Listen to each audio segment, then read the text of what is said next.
Welcome to T-SAT. యాంత్రిక శాస్త్రానికి సంబంధించినటువంటి అంశాలు చూస్తూ ఉన్నాం. ఈ వీడియోలో మనము యాంత్రిక శాస్త్రానికి సంబంధించిన మరికొన్ని ప్రాథమిక అంశాలతో పాటుగా న్యూటన్ మహాశయుడు అందించినటువంటి చలన నియమాలకు సంబంధించిన అంశాలు తెలుసుకునే ప్రయత్నం చేద్దాం. మోస్ట్ ప్రాబబ్లీ అప్లికేషన్ ఓరియంటేషన్ అనేది ఇక్కడ కనిపిస్తూ ఉంది కాబట్టి అసెర్షన్ రీజనింగ్ టైప్ ఆఫ్ క్వశ్చన్స్కి కావచ్చు, అదేవిధంగా match the following type of క్వశ్చన్స్కి, స్టేట్మెంట్ రిలేటెడ్ క్వశ్చన్స్ అధికంగా పడేటటువంటి ఏరియాగా వీటిని మనం చూస్తాం. సో వన్ బై వన్ వీటిని గమనిస్తే, వస్తువుల గమనంపై బలాల యొక్క ప్రభావాన్ని అధ్యయనం చేసినటువంటి వ్యక్తిగా మనకు ఐజాక్ న్యూటన్ మహాశయుడు కనిపిస్తారు. మనం ఇంత క్రితమే చెప్పుకున్నాం, వస్తువు యొక్క స్థానము కాలము మరియు పరిసరాలతో పాటుగా మారనట్లయితే అది నిశ్చల స్థితిలో ఉందని, మారుతున్నట్లయితే అది చలనంలో ఉన్నట్లుగా మనం చెప్తాం. మరొక వస్తువు నిశ్చల స్థితిలో ఉన్నప్పుడు దానిని విరామ స్థితి నుంచి చలన స్థితిలోకి మార్చడానికి ఏ విధమైనటువంటి ప్రయత్నాలు జరగాలి, వీటన్నిటికీ సంబంధించినటువంటి అంశాలను వివరించినటువంటి మహాశయునిగా మనకు న్యూటన్ మహాశయులు కనిపిస్తారు.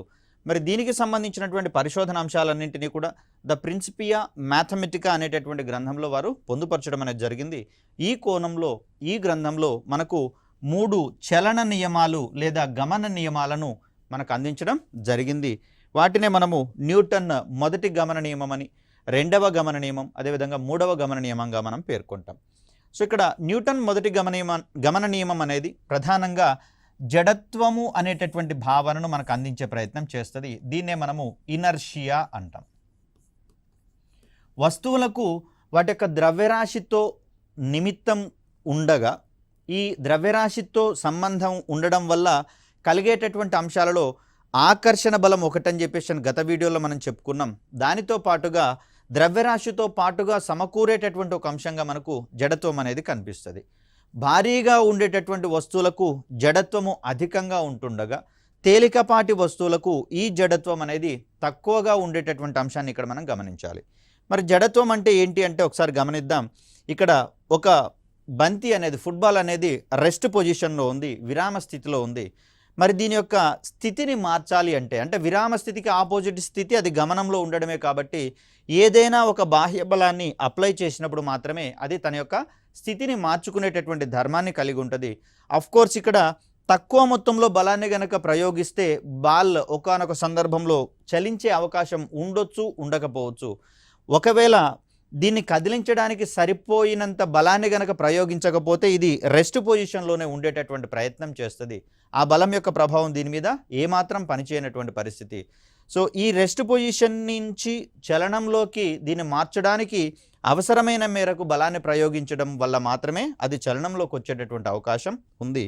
మరి ఇక్కడ న్యూటన్ మొదటి గమన నియమానికి సంబంధించి మరికొన్ని అంశాలు చూస్తే, ఈ నియమం ప్రకారము ఒక వస్తువుపై బాహ్య బల ప్రమేయం లేనంత వరకు, అంటే ఎలాంటి ఎక్స్టర్నల్ ఫోర్స్ దాని మీద అప్లై చేయనంత వరకు అది ఏ స్థితిలో ఉంటే ఆ స్థితిలోనే ఉండడానికి ప్రయత్నం చేస్తుంది. అంటే వస్తువు తన యొక్క స్థితి మార్పును కోరుకునేటటువంటి ప్రయత్నం చేయదు ఎలాంటి బాహ్య బల ప్రమేయం లేనంత వరకు. విరామ స్థితిలో ఉన్న వస్తువు విరామ స్థితిలోను, రుజు మార్గంలో ఏకరీతి చలనంలో ఉన్నటువంటి వస్తువు అదే స్థితిలో ఉండడానికి ప్రయత్నం చేస్తుంది. అంటే నిశ్చల స్థితిలో ఉన్నప్పుడు నిశ్చల స్థితిలోనే ఉండడానికి ప్రయత్నిస్తుంది, చలనంలో ఉన్నటువంటి వస్తువు చలనంలోనే ఉండడానికి ప్రయత్నిస్తుంది. ఒకవేళ చలన స్థితి నుంచి విరామ స్థితికి చేర్చాలి అంటే దాని మీద కొంత బలం ప్రయోగించబడాలి.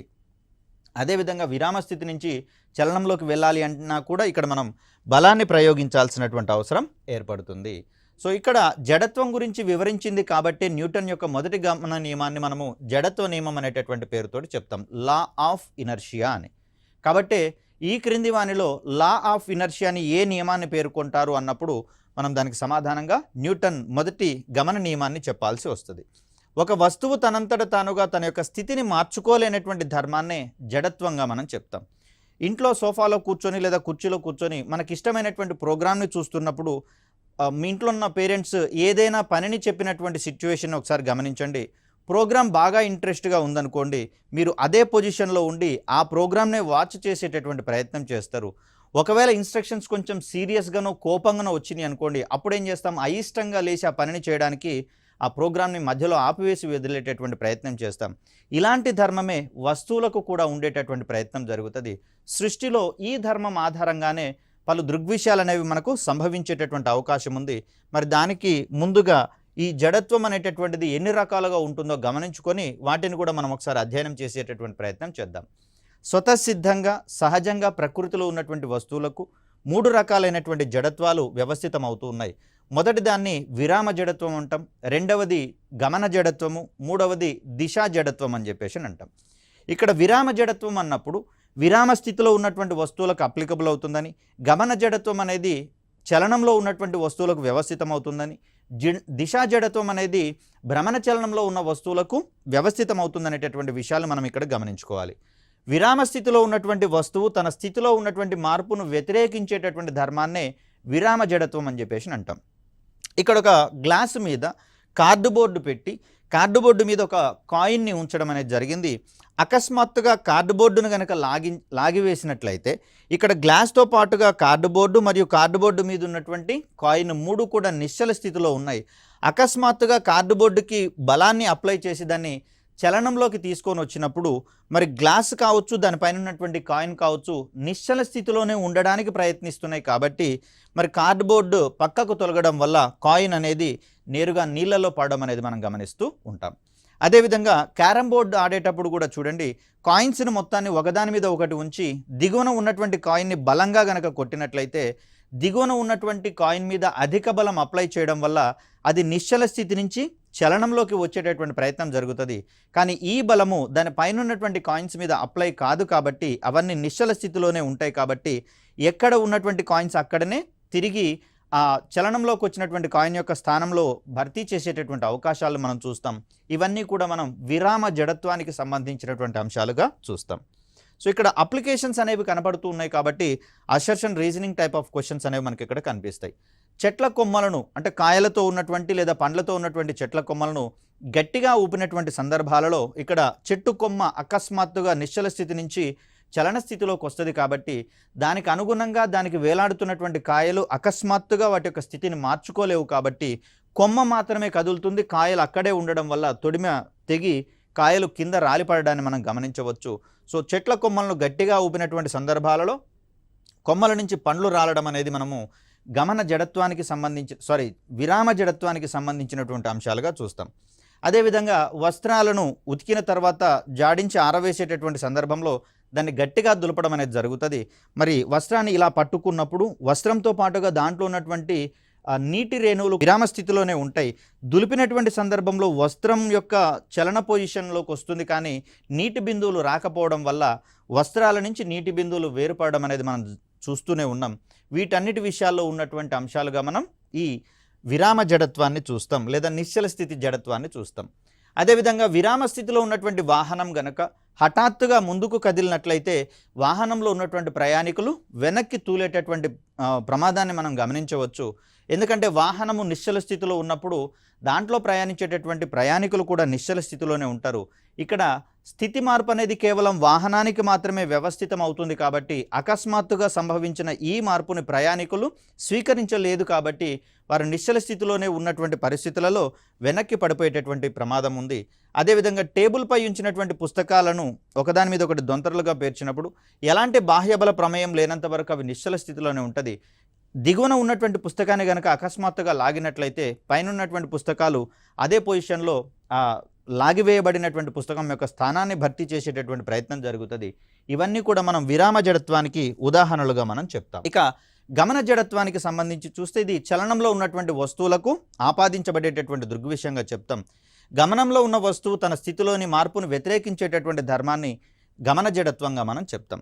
ఫర్ ఎగ్జాంపుల్, బస్సు ప్రయాణిస్తుంది లేదా వెహికల్ ప్రయాణిస్తూ ఉన్నప్పుడు దాంట్లో నిలబడి ఉన్నటువంటి ప్రయాణికుడు ఈ వాహనానికి ఎంత వేగమైతే ఉందో ఈ వ్యక్తికి కూడా అంతే వేగంతో ప్రయాణిస్తున్నట్లుగా మనం భావిస్తాం. అంటే బస్సుతో పాటుగా తను సమతా స్థితిలో ఉన్నట్లుగా మనం భావించడం జరుగుతుంది. అకస్మాత్తుగా బ్రేక్ వేసినటువంటి సందర్భంలో ఇక్కడ వాహనం యొక్క వేగం అకస్మాత్తుగా తగ్గడం వల్ల మరి ఆ వాహనంలో ఉన్నటువంటి వ్యక్తి తన యొక్క వేగాన్ని నియంత్రించుకోలేక ముందుకు పడేటటువంటి ప్రమాదం ఉంది. సో గమనంలో ఉన్నటువంటి వాహనం అకస్మాత్తుగా కలిగితే ప్రయాణికులు వెనక్కి పడతారు.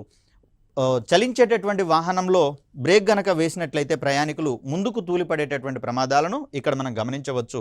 ఇది మనము గమన జడత్వానికి సంబంధించినటువంటి అంశంగా మనం చూస్తాం. అనువర్తనాలకు సంబంధించి చూస్తే ప్రయాణించేటటువంటి వాహనాలు అకస్మాత్తుగా వేగాన్ని పెంచినటువంటి సందర్భంలో వెనక్కి లాగబడినట్లుగా మనకు అనుభూతి చెందడం అనేది జరుగుతుంది.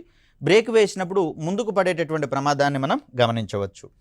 వీటితో పాటుగా ప్రయాణించేటటువంటి వాహనాలు హఠాత్తుగా ఆగినప్పుడు అందులో ఉన్నటువంటి ప్రయాణికులు ముందుకు తూలిపడతారు.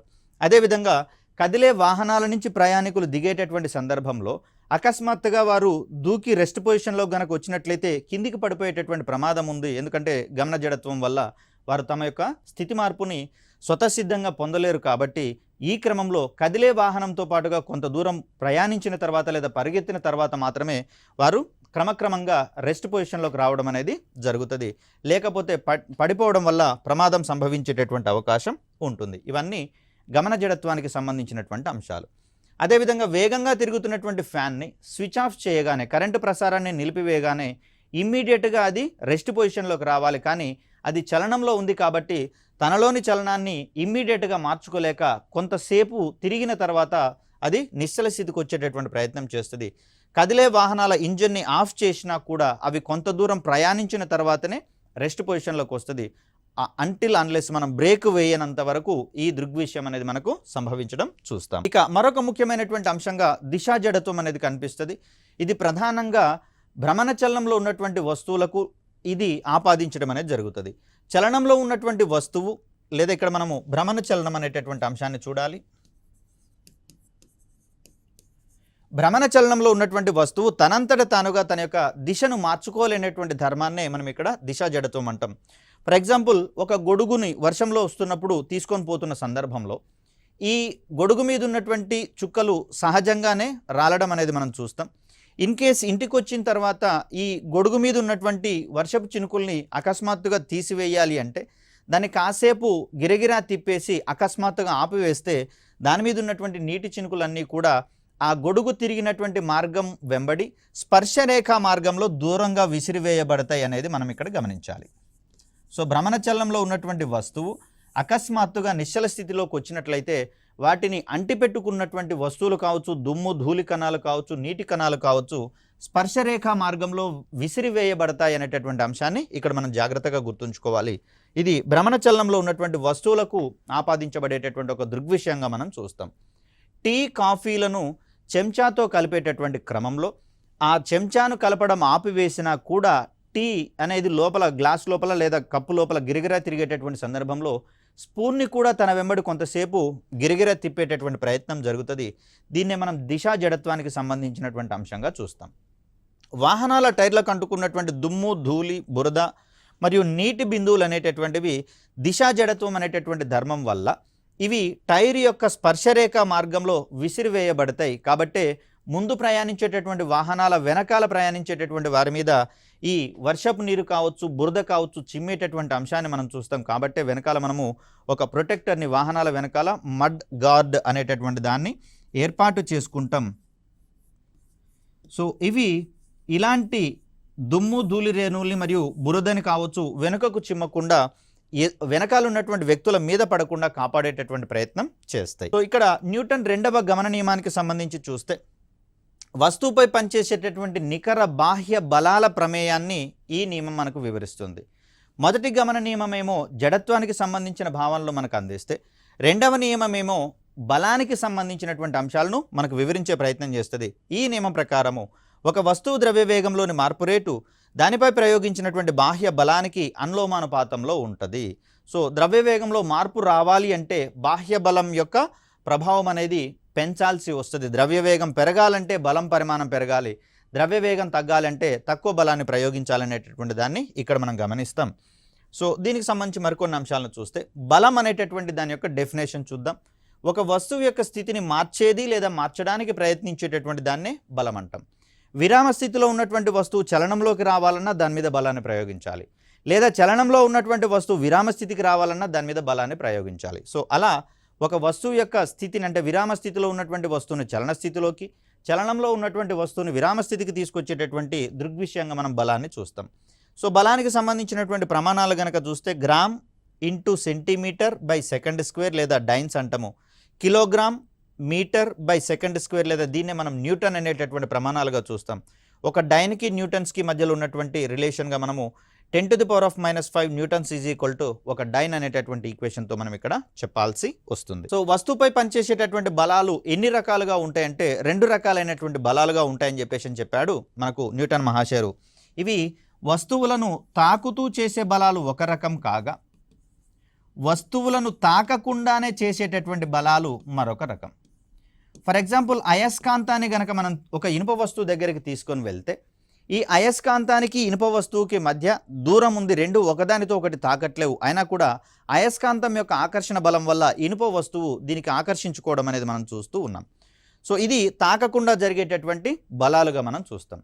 ఘర్షణ బలాలకు సంబంధించి చూస్తే 2 తలాలు తాకుతూ ఉన్నటువంటి పరిస్థితులలో వీటి మధ్యలో ఉన్నటువంటి సాపేక్ష చలనాన్ని ఆపోజ్ చేసేటటువంటి ధర్మంగా మనకు ఘర్షణ బలాలు అనేవి కనిపిస్తాయి.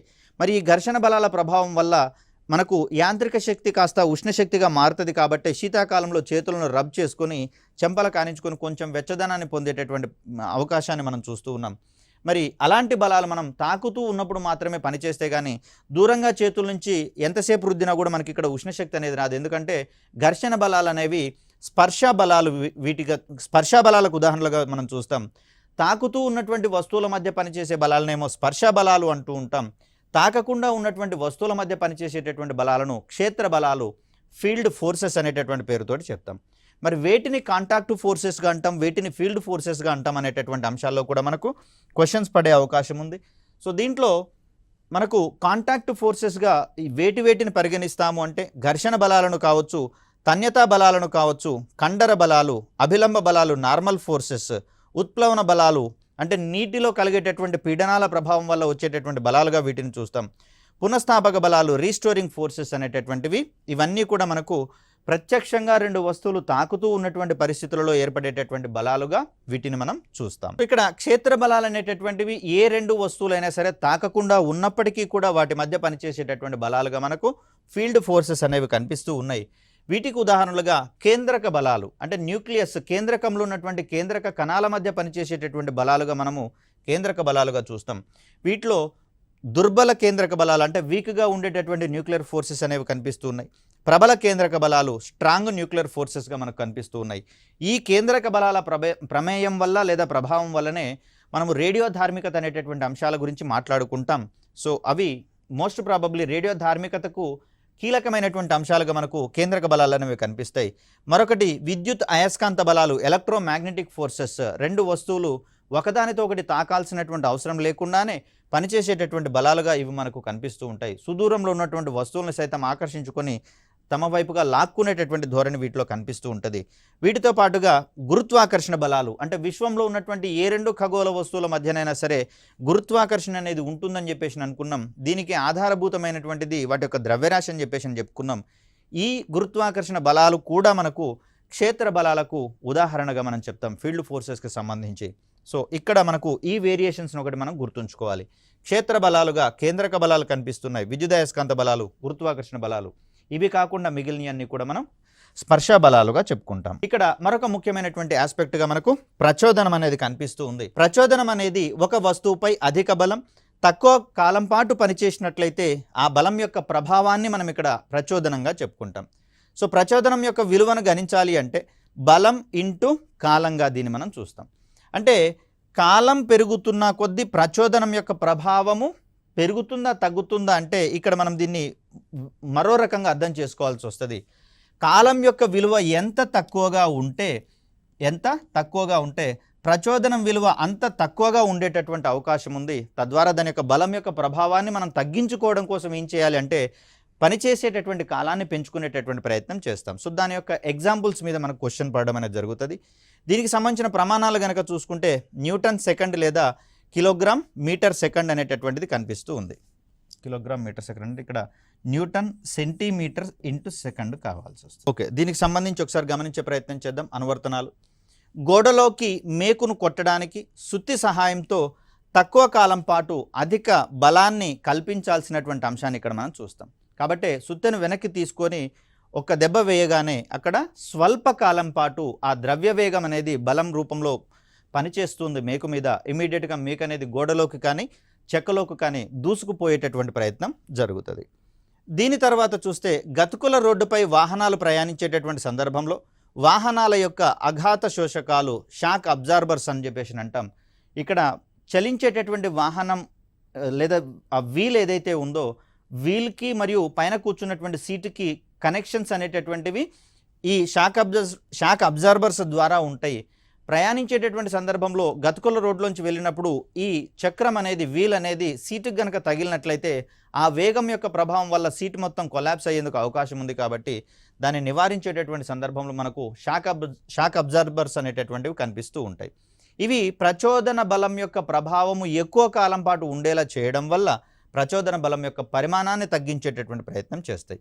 అదేవిధంగా గాజు పింగాణి పాత్రలను రవాణా చేసేటప్పుడు ట్రాన్స్పోర్ట్ చేసేటప్పుడు ఆ వస్తువులు ఒకదానితో ఒకటి తాకకుండా వస్తువుల మధ్యలో ఆ బాక్స్ ఏదైతే ఉందో ఆ బాక్స్లో మనకు గడ్డి లాంటి వస్తువులను కావచ్చు, లేదా ఈ పేపర్లను కట్ చేసి వాటి మధ్యలో ఉంచడం కావచ్చు, థర్మాకోల్ని వాడడం ద్వారా కావచ్చు, అదేవిధంగా రంపపు పొట్టు వాటిని కూడా మధ్యలో ఉంచేసి ప్యాకేజ్ చేసి వాటిని ట్రాన్స్పోర్ట్ చేస్తూ ఉండడం అనేది జరుగుతుంది.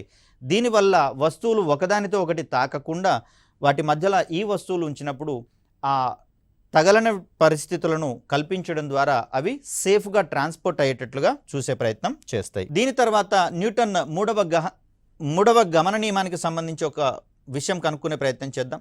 ఇక్కడ బెలూన్ నిండుగా గాలిని ఊది ఇక్కడ బెలూన్ యొక్క మూతిని స్వేచ్ఛగా వదిలేసినట్లయితే చిన్నగా ఉన్నటువంటి నాజిల్ ద్వారా గాలి బయటికి రావడం అనేది జరుగుతుంది. మరి ఈ సందర్భంలో బెలూన్ పైకి ఎగరడం అనేది జరుగుతుంది. సో ఇక్కడ గాలి అనేది బయటికి వచ్చినంతసేపు మాత్రమే బెలూన్ అనేది పైకి ఎగరడం అనేది మనం గమనిస్తూ ఉంటాం. లేదా మరో రకంగా గాలి దిగువ వైపు గనక వస్తున్నట్లయితే దానికి వ్యతిరేక దిశలో బెలూన్ ఎగరడం అనేది మనం గమనిస్తూ ఉంటాం. సో ఇలా ఒక చర్యకు ఆపోజిట్ ప్రతిచర్య అంతే సమానమైనటువంటి ప్రతిచర్య అనేది ఎగ్జిస్ట్ అవుతుందని చెప్పేదే మనకు మూడవ గమన నియమంగా మనం చెప్తాం. ప్రతి చర్యకు దానికి సమానము మరియు వ్యతిరేకమైనటువంటి ప్రతిచర్య అనేది వ్యవస్థితం అవుతుందని చెప్పేది మనకు మూడవ గమన నియమం. దీనికి సంబంధించినటువంటి అనువర్తనాలను చూస్తే నీటిలో పడవను నడపడంలో మూడవ గమన నియమం పనిచేస్తుంది. నీటిలో ప్రయాణించేటటువంటి సందర్భంలో పడవలో ఉన్నటువంటి వ్యక్తులు తెడ్డు లాంటి పరికరం ద్వారా నీటిని వెనక్కి తోస్తారు. మరలా వెనక్కి తోసినప్పుడు నీరేం చేస్తుంది, పడవను ముందుకు నెట్టేసేటటువంటి ప్రయత్నం చేస్తుంది. అదేవిధంగా భూమి మీద ఉన్నటువంటి జంతుజాలం నడిచేటటువంటి సందర్భంలో కండరాల ద్వారా వెలువడేటటువంటి బలం ఏదైతే ఉందో భూమిని వెనక్కి నెట్టేసే ప్రయత్నం చేస్తాయి. తద్వారా మనం ముందుకు నడిచేటటువంటి ప్రయత్నం జరుగుతుంది. రాకెట్ ప్రయాణించడంలో కూడా ఇదే రకమైనటువంటి దృగ్విషయం ఉన్నట్లుగా మనం చెప్తూ ఉంటాం. రాకెట్లో ఉన్నటువంటి ఇంధనాలు మండేటప్పుడు వెలువడేటటువంటి వాయువులు నాజిల్ ద్వారా దిగువ దిశకు ప్రయాణిస్తూ ఉంటే దీనికి ప్రతిచర్యగా రాకెట్ అనేది ఎగువ దిశలో ప్రయాణించేటటువంటి సందర్భాన్ని మనం చూస్తాం. అదేవిధంగా నీటిలో ఈదడంలో కూడా ఇమిడి ఉన్నటువంటి సూత్రంగా మనం మూడవ గమన నియమం వివరిస్తుంది. పక్షులు విమానాలు గాలిలో ఎగరడంలో కూడా ఇదే సూత్రం అనేది మనకు అప్లికబుల్ అవుతుంది. తర్వాత చూడాల్సినటువంటి అంశంగా మనం ద్రవ్యవేగ నిత్యత్వ నియమము, law of conservation of momentum. Conservation అంటే దానిని నిత్యత్వము లేదా ఈక్వల్ చేసేటటువంటి సందర్భాలుగా మనం ఇక్కడ చూస్తాం. ఎలాంటి బాహ్యబల ప్రమేయం లేని వ్యవస్థలో కణాల ఫలిత ద్రవ్యవేగం అనేది నిత్యత్వం అవుతుంది అని చెప్పేసి చెప్తున్నారు. సపోజ్ ఇక్కడ రెండు కణాలు ఒకదానితో ఒకటి ఢీకొట్టినటువంటి సందర్భంలో దీని యొక్క ద్రవ్యరాశి m1 వేగము v1 అనుకున్నప్పుడు, దీని యొక్క ద్రవ్యరాశి m2 వేగము v2 అనుకున్నప్పుడు, ఇవి ఒకదాన్నొకటి ఢీకొట్టిన తర్వాత వీటి యొక్క ద్రవ్య వేగాలు ఏమవుతున్నాయి అంటే m1 v1 m2 v2 అనుకున్నప్పుడు ఈ రెండిటి యొక్క ద్రవ్య వేగాలు నిత్యత్వం అవుతాయని చెప్పేసి అంటాడు, సమానం అవుతాయని చెప్పేసి అంటారు. అంటే ఇక్కడ ఢీకొన్న తర్వాత కూడా వేగాలు మారినా కూడా వాటి యొక్క ద్రవ్య వేగాల మొత్తం అనేది సమానం అవుతుందని చెప్పేసి మనకు ద్రవ్యవేగ నిత్యత్వ నియమం అనేది వివరిస్తూ ఉంటుంది. ఇక భ్రమణ చలనానికి సంబంధించిన అంశాలు చూస్తే దీని నుంచి కూడా మనకు కీలకమైనటువంటి అంశాలు చాలా ఉన్నాయి కాబట్టి ఒకసారి గమనించే ప్రయత్నం చేద్దాం. ఏదైనా ఒక వస్తువు ఒక స్థిరమైనటువంటి అక్షం చుట్టూత వృత్తాకార కక్షలో పరిభ్రమిస్తూ ఉంటే అది భ్రమణ చలనంలో లేదా కోణీయ చలనంలో ఉందని చెప్పేసి అంటాం. భూమి విషయానికి వచ్చేసరికల్లా ఇది ఉత్తర దక్షిణ ధృవాలను కలిపేటటువంటి ఒక అక్షాన్ని ఆధారంగా చేసుకొని తన చుట్టూతో తాను తిరిగేటటువంటి ప్రయత్నం చేస్తూ ఉంది కాబట్టి ఈ రకమైనటువంటి చలనాలు మనము భ్రమణ చలనాలుగా మనం చెప్తాం. అదేవిధంగా ఒక బొంగరం అనేటటువంటి దాన్ని కనుక తిప్పుతూ ఉన్నట్లయితే ఇక్కడ ఉన్నటువంటి ఒక రైట్. ఇది కూడా తనకున్నటువంటి ఈ అక్షాన్ని ఆధారంగా చేసుకొని తన చుట్టూతో తాను తిరిగేటటువంటి ప్రయత్నం చేస్తుంది కాబట్టి ఈ రకమైనటువంటి చలనాలన్నీ కూడా మనకు భ్రమణ చలనాలకు ఉదాహరణలుగా చెప్తాం. మరి భ్రమణ చలనంలో ఉన్నటువంటి అంశాల యొక్క విషయాలను కనుక మనం గమనిస్తే మనకు దూరము స్థానభ్రంశములు ఉన్నట్లుగానే ఇక్కడ కూడా వీటిని మనం పరిగణిస్తాము. దాంట్లో మొదటిగా కోణీయ స్థానభ్రంశము లేదా యాంగులర్ డిస్ప్లేస్మెంట్ అంటాం. భ్రమణ చలనంలో ఉన్నటువంటి వస్తువు వృత్త కేంద్రం వద్ద పొందినటువంటి స్థానభ్రంశాన్ని మనము కోణీయ స్థానభ్రంశం అని చెప్పేసి అంటాం. దీన్నే మనం తీటా అనేటటువంటి సంకేతంతో సూచిస్తాం. ఫర్ సపోజ్ వృత్తాకార చలనంలో ఒక వస్తువు తిరుగుతూ ఉన్నప్పుడు ఓకే, ఇక్కడ వస్తువు ఈ పొజిషన్ నుంచి కొంతకాలం తర్వాత ఈ పొజిషన్కి మారినటువంటి పరిస్థితులలో ఫర్ సపోజ్ గమనిస్తే ఇక్కడ దూరం ఎంత అనేటటువంటి విషయంలో కొంత డిఫరెన్స్ అనేది కనిపిస్తుంది. అదే రకమైనటువంటి వస్తువు ఇంకొంచెము అధికమైనటువంటి వృత్తాకార మార్గంలో చలించేటటువంటి సందర్భంలో ఇప్పుడు ఇక్కడ గమనిద్దాం. ఈ రెండు పొజిషన్లలో వృత్త కేంద్రం వద్ద చేసేటటువంటి విలువ దీన్నే మనం తీటా అంటున్నాం. కాబట్టి పరిధి మాత్రమే ఇక్కడేమో తక్కువగా ఉంది, ఇక్కడేమో ఎక్కువగా ఉంది. కానీ ఇది పొందినటువంటి యాంగులర్ డిస్ప్లేస్మెంట్ ఏదైతే ఉందో ఇది సమానంగా ఉండేటటువంటి అంశాన్ని మనం చూస్తాం. అంటే పరిధి మీద ఎంత దూరాలు పొందినా కూడా కేంద్రం దగ్గర పొందేటటువంటి డిస్ప్లేస్మెంట్ ఏదైతే ఉందో, స్థానభ్రంశం ఏదైతే ఉందో ఆ విలువ అనేది మనకు మారకుండా ఉంటుంది. పరిధి ఎంత పెరిగినా కూడా వాటి యొక్క స్థానాలు అనేవి కేంద్రం దగ్గర స్థిరంగా ఉంటాయి. అటువంటి భౌతిక రాశిని మనం ఇక్కడ కోణీయ స్థానభ్రంశం యాంగులర్ డిస్ప్లేస్మెంట్గా చెప్తున్నాం. దీనికి ప్రమాణాలుగా మనము డిగ్రీలు మరియు రేడియన్స్ అనేటటువంటి అంశాన్ని మనం చూస్తాం. ఇక రేఖీయ స్థానభ్రంశం గురించి మనం ఆల్రెడీ మాట్లాడుకుంటూనే ఉన్నాం. భ్రమణ చలనంలో ఉన్నటువంటి వస్తువు వృత్త పరిధిపై పొందినటువంటి స్థానభ్రంశాన్నే రేఖీయ స్థానభ్రంశంగా మనం చెప్తాం. సో ఇక్కడ కేంద్రం వద్ద వచ్చినటువంటి ఈ వాల్యూనేమో మనము కోణీయ స్థానభ్రంశం అని చెప్పేసి అంటూ ఉంటే, మరి ఇక్కడ వృత్త పరిధి మీద పొందినటువంటి ఈ స్థానభ్రంశాన్ని మనము రేఖీయ స్థానభ్రంశంగా మనం చెప్తున్నాం. సో అలా మనకు భ్రమణ చలనంలో ఉన్నటువంటి వస్తువుకి రెండు రకాలైనటువంటి స్థానభ్రంశాలు ఎగ్జిస్ట్ అవుతూ ఉన్నాయి. ఇది తీటా కాగా దీంట్లో మనం దీన్ని డి లేదా ఆర్ అనేటటువంటి పదాలతోటి మనం చూస్తాం. కోణీయ వేగానికి సంబంధించి చూస్తే కోణీయ స్థానభ్రంశంలోని మార్పు రేటును మనం ఇక్కడ కోణీయ వేగం అంటాం. దీన్ని ఒమేగా అనేటటువంటి అక్షరంతో సూచిస్తాం. ప్రమాణాల విషయానికి వచ్చేసరికల్లా డిగ్రీ పర్ సెకండ్ లేదా రేడియన్ పర్ సెకండ్ అనేటటువంటి అంశాన్ని మనం చూస్తాం. భ్రమణ చలనంలో ఉన్నటువంటి వస్తువు యొక్క ద్రవ్య వేగాన్నే మనం కోణీయ ద్రవ్య వేగం అని చెప్పేసి చెప్తాం. సో ఇక్కడ నార్మల్గా ద్రవ్య వేగం అంటే m/v ద్రవ్యరాశి ఇంటూ వేగంగా మనం చూస్తూ ఉన్నాం. అయితే భ్రమణ చలనంలో ఉన్నటువంటి వస్తువులకు కూడా పొందేటటువంటి ద్రవ్య వేగం ఏదైతే ఉందో దీన్ని మనము కోణీయ ద్రవ్య వేగము యాంగులర్ మొమెంటంగా వివరించేటటువంటి ప్రయత్నం చేస్తాం. సో కోణీయ త్వరణానికి సంబంధించినటువంటి అంశాన్ని చూస్తే భ్రమణ చలనంలో ఉన్నటువంటి వస్తువు యొక్క కోణీయ వేగంలో మార్పు రేటును మనం ఇక్కడ కోణీయ త్వరణంగా చెప్తున్నాం. దీన్ని ఆల్ఫా అనేటటువంటి సంకేతంతో సూచిస్తాము. వీటిని ఆధారంగా చేసుకొని వచ్చేటటువంటి అంశాలే మనకి ఇక్కడ కీలకంగా అవుతాయి. దాంట్లో మనకు అభికేంద్ర బలాలు, అపకేంద్ర బలాలు అనేటటువంటివి మనకు చాలా కీలకమైనటువంటి అంశాలు. విశ్వ గురుత్వాకర్షణ నియమాలను వివరించడంలో కూడా ఇంపార్టెంట్ ఆస్పెక్ట్స్గా మనకి ఇవి కనిపిస్తూ ఉంటాయి. సో గమన చలనంలో ఉన్నటువంటి వస్తువుకు దాని కేంద్రం వైపుగా పనిచేసేటటువంటి బలాలను మనం ఇక్కడ అభికేంద్ర బలాలుగా చెప్తాం. ఒక వ్యక్తి ఇక్కడ మనకు ఒక బాబ్ లేదా లోలకం దాన్ని ఒక తాడు సహాయంతో కట్టి తిప్పేటటువంటి సందర్భంలో ఇది తనను దాటిపోకుండా ఉండేటటువంటి క్రమంలో సెంట్రిపెటల్ ఫోర్సెస్ అనేవి కనిపిస్తూ ఉంటాయి. సో సెంట్రిపెటల్ ఫోర్సెస్ అనేవి తను తిప్పుతూ ఉన్నటువంటి సందర్భంలో తన వైపుగా పనిచేసేటటువంటి బలాలుగా మనం చూస్తాం. కాబట్టి తను దీనిని వదిలివేయనంత వరకు ఇది సుస్థిరంగా తన చుట్టూత భ్రమణ చలనంలో ఉండేటటువంటి అవకాశం అనేది ఉంటుంది. రుజు మార్గంలో చలించేటటువంటి వస్తువును వృత్తాకార మార్గంలో మరల్చేటటువంటి క్రమంలో ఆ మార్గం యొక్క కేంద్రం వైపుకి అవిచ్ఛిన్నంగా పనిచేసేటటువంటి బలాలను అభికేంద్ర బలాలు అని చెప్పేసి చెప్తాం. సో ఇక్కడ ఈ వృత్తాకార మార్గంలో కారు ప్రయాణించేటటువంటి సందర్భంలో చూడండి, ఇక్కడ కేంద్రం వైపుకి ఇది పట్టి ఉంచుతుంది. కాబట్టే వృత్తాకార మార్గాన్ని ఇది సులభంగా దాటి ప్రయాణించగలిగేటటువంటి సామర్థ్యాన్ని పొందుతుంది. లేదు అంటే ఇలాంటి సెంట్రిపిటల్ ఫోర్సెస్ కనుక లేకపోతే కారు ఈ మలుపుని ఈజీగా దాటివేయలేక అది దూరంగా విసిరివేయబడుతుంది. తద్వారా ప్రమాదాలు జరిగేటటువంటి అవకాశం అనేది అధికంగా ఉంటుంది.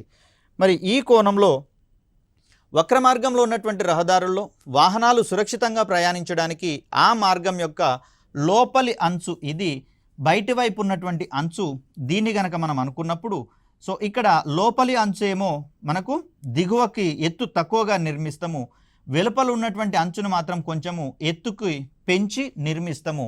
ఈ దృగ్విషయాన్ని మనము బ్యాంకింగ్ లేదా గట్టు కట్టడం అని చెప్పేసి చెప్తాం. ఇలా గట్టు కట్టనటువంటి పరిస్థితులలో ఆ వంపు మార్గాన్ని వాహనాలు సురక్షితంగా దాటివేయలేక ఆ వంపు మార్గం యొక్క స్పర్శరేఖ మార్గం వెంబడి అవి దూరంగా విసిరివేయబడతాయి. సో అలాంటి సందర్భంలో ఆ ప్రమాదాలను నివారించేటటువంటి కోణంలో వృత్తాకార మార్గాలను ప్లెయిన్గా కాకుండా లోపలి అంచు కంటే వెలుపలి అంచు కాస్త ఎత్తుగా ఉంచి నిర్మించేటటువంటి ప్రయత్నం చేస్తారు.